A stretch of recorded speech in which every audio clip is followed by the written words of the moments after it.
Widespread flooding caused by Hurricane Harvey in Grange, Texas. Ralph BarreraAustin AmericanStates map the U.S. economy lost 33,000 jobs in the aftermath of Hurricanes Harvey and Irma last month, the first decline since September 2010. The unemployment rate declined slightly to 4.2%. Analysts had been expecting job growth to slump in September after the inevitable punch from the hurricanes. This was worse than predicted, but economists expect the numbers to rebound in coming months. Average hourly wages rose 12 cents last month to $26.55, up 2.9% from a year ago.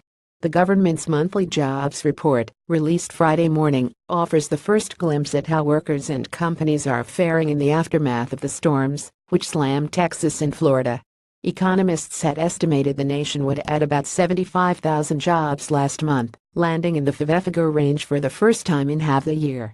They expected the unemployment rate to hold steady at 4.4% and for wages to inch upward. The two hurricanes, which made landfall in late August and September, took a toll on job creation, although analysts were mixed on whether the effects would be permanent. There's going to be a huge residual impact for months, maybe years afterward, said Christine Short, Vice President of Media and Public Relations at Estimize, a financial estimates group. The hurricanes put tens of thousands of people out of work. The number of Americans who filed for unemployment benefits hit a two-year high in the first week of September, 298,000. Robert Frick, corporate economist for Navy Federal Credit Union, said the surge of storms will have a bigger impact on jobs than researchers previously expected. It could easily knock 40,000 or 50,000 jobs off the total, he said. This devastation won't drag down the broader economy, Frick predicted.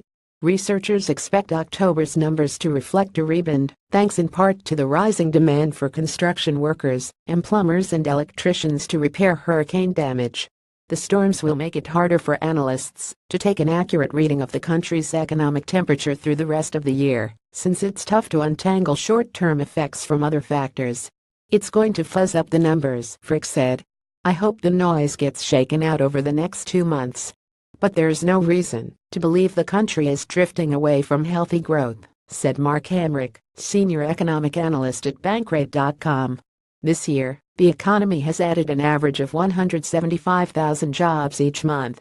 It needs to produce 100,000 just to keep up with population growth.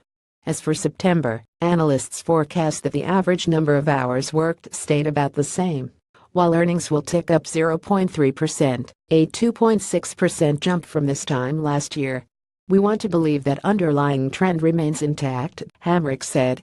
We expect the economy is sufficiently robust to continue to absorb the remaining slack in the workforce, and no one knows how much slack remains. In May, the unemployment rate dipped to a 16-year low of 4.3%, meaning that, theoretically, almost everyone who wants a job could find one.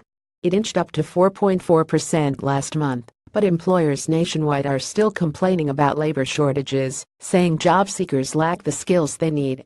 Joe Bruce-Wallace, chief economist at the consultancy RSM, said that in storm areas like Beaumont, Texas, and the Florida Keys, companies are already struggling to find workers who can pass a drug test, use tools and operate machinery.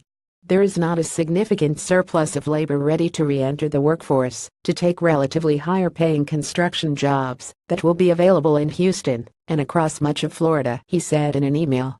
The likely economic narrative going forward will be where are all the workers necessary to rebuild. Read more companies can't find workers to rebuild after Harvey and Irma. How poor, decaying Gary, Indiana, is fighting to win Amazon's heart. Look, I can quit. White Target is giving workers a big raise.